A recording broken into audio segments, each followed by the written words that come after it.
There is a reason some people wake up tired, puffy, and hungry by mid-morning, even when they think they are making a healthy cup of coffee.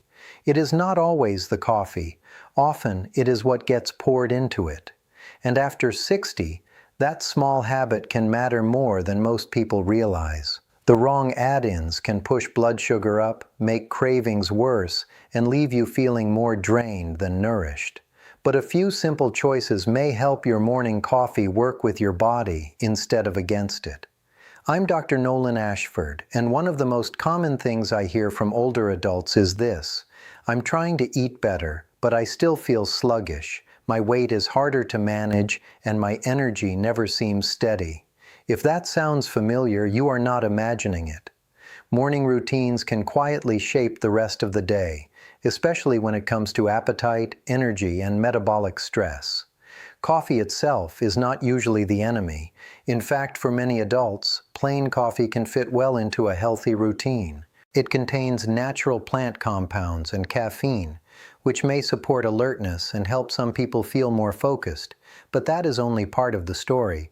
What often changes the effect is everything added on top of it. Sweet syrups, sugary creamers, dessert-style powders, and oversized flavored drinks can turn a simple morning habit into something that works more like a daily blood sugar roller coaster. And this becomes more important after 50 and 60. As we age, the body may handle glucose less efficiently. Sleep can become lighter. Stress hormones may feel more disruptive. Some people are also dealing with less muscle mass, lower activity levels, medication side effects, or changes in digestion. All of that means the body may be less forgiving of habits that cause repeated spikes and crashes.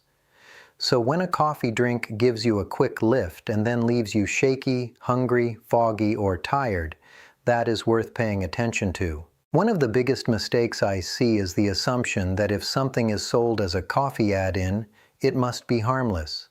Many are loaded with added sugar, low-quality oils, and highly processed ingredients.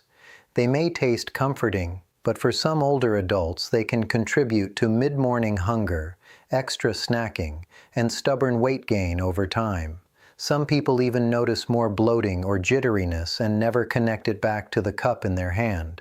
Another hidden issue is that many people build a morning coffee that feels filling but does not truly nourish them. It may be rich in calories but poor in fiber, low in protein, and packed with sweet flavoring. That can lead to a pattern where energy rises quickly, drops quickly, and then cravings step in. And this is where many older adults get misled.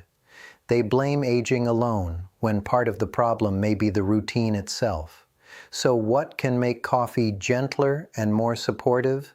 The goal is not to turn it into a miracle drink. The goal is to make it less disruptive and, in some cases, more useful.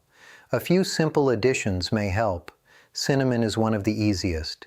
It adds flavor without sugar, and some research suggests cinnamon may support better glucose handling in certain people.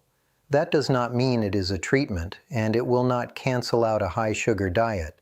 But used wisely, it can be a smarter choice than syrup. Unsweetened cocoa or cacao is another option.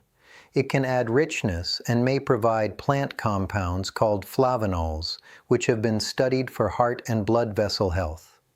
The key word here is unsweetened.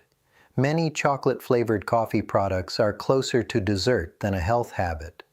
A small amount of plain cocoa is very different from a sugary mocha drink.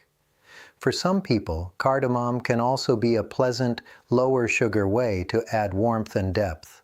It has been used in coffee traditions for a long time, and many older adults find that spices like cinnamon or cardamom help them rely less on sweeteners.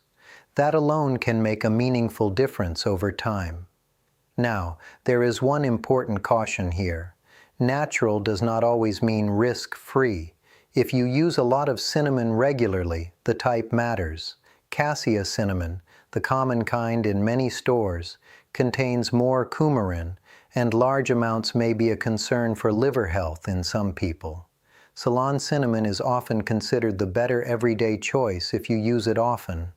It is wise to keep portions moderate and mention supplements or heavy spice use to your doctor, especially if you have liver concerns or take multiple medications. What about creamers and protein powders? This is where the label really matters.